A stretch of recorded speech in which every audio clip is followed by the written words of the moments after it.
When it comes times to set fresh health goals, good intentions can only go so far. And it's not so easy to make those goals stick. Whether you're aiming to eat better, move more, or simply feel your best, we are sharing expert advice to help you stay on track all year long. Heather Lieber joins me to share 5 tips to make your health goals stick, not slide. So let's talk about goals. Are you a goal setter? I am absolutely a goal setter. I grew up setting goals every year on New Year's, and it's pretty ingrained into me. I think there's something to be said about articulating those, writing them out, and having them come to fruition in the coming year. Okay, so it says to ask you if you believe we should make New Year's goals. It sounds like that is my answer. You think it's a good idea? I do. And even if you don't make every single one by the end of the year, still articulating those goals can be really beneficial for your growth and your progression.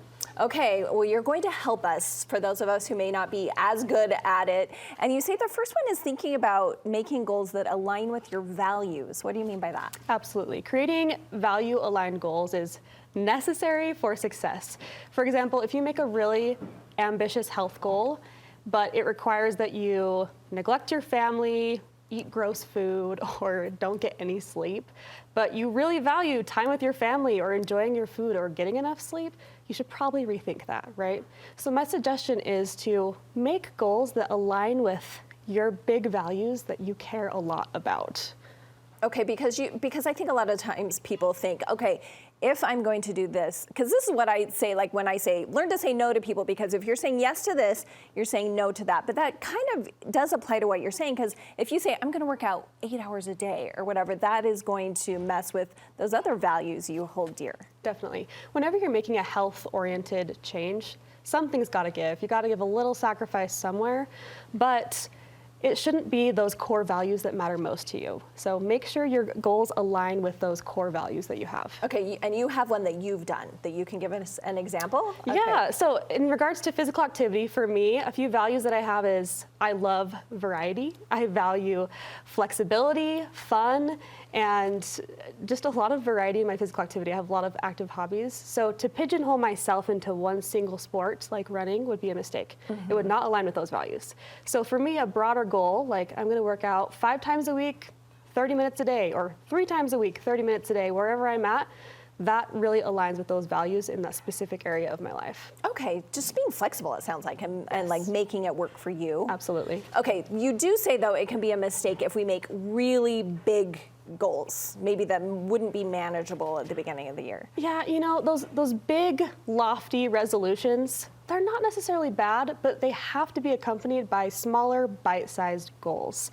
What I mean by that are smaller intermediary, stepping stone goals, if you will, to get to that final end product. Those are very important along the way. Yeah, so sometimes you have to like set little steps that you're going to do in order to reach that big goal. Is that what you'd suggest? Yes. And you've done this too, I understand. So for example, if your goal is to run a marathon, but you are not a runner at all, you shouldn't go from 0 to 100 overnight, right? You have to set a date for the 5K or start from week 1 of a training plan. You know, that's an example that we can all relate to and something I've experienced as well.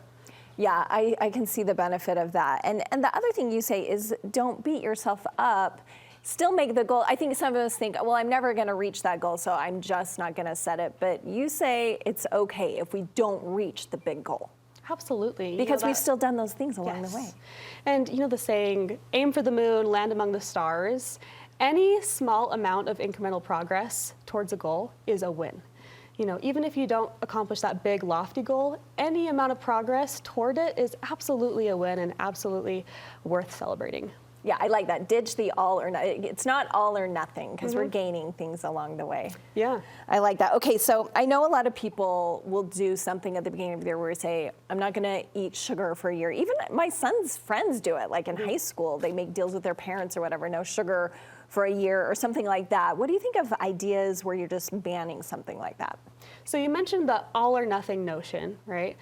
All or nothing, I think, sounds like a really great motivational, committed approach, but it can be detrimental when it comes to health goals. So let me explain that a little bit, and I'll relate it to your sugar example.